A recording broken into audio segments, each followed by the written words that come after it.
is that there has grown up in the interim this entire profession of specialists called historians who have a completely different way of going about history, looking at history and reasoning about it.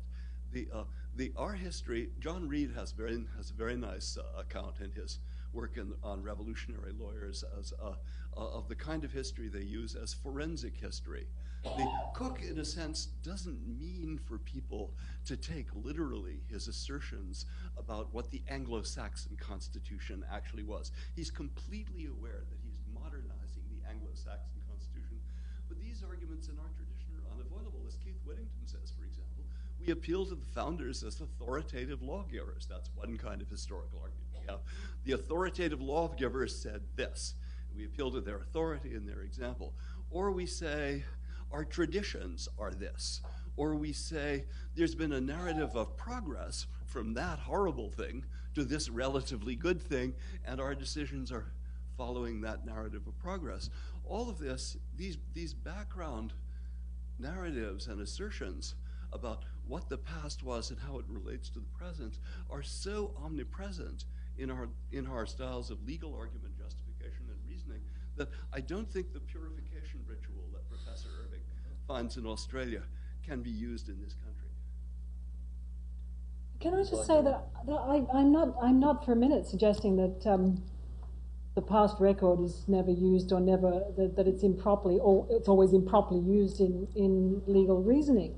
The record of the past is often relevant to legal reasoning, and I'm certainly not suggesting that the entire history of the U.S. courts using reference to the past can be swept aside. Not at all. I think that what has to be understood in the context of the originalism debate is that lawyers and judges are not doing history.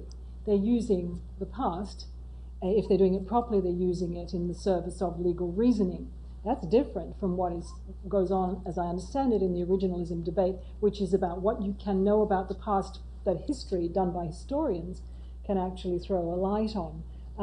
So I wouldn't want to give the impression that I'm saying that judges should only ever work from the present, or maybe yesterday, as far back as the past is possible. But I think there's no justification for, in the way in which history outside the discipline of legal reasoning is used, I think there's no greater justification for using history than there is for using sociology, for example, as another discipline, or philosophy. Just because the past record is used in legal reasoning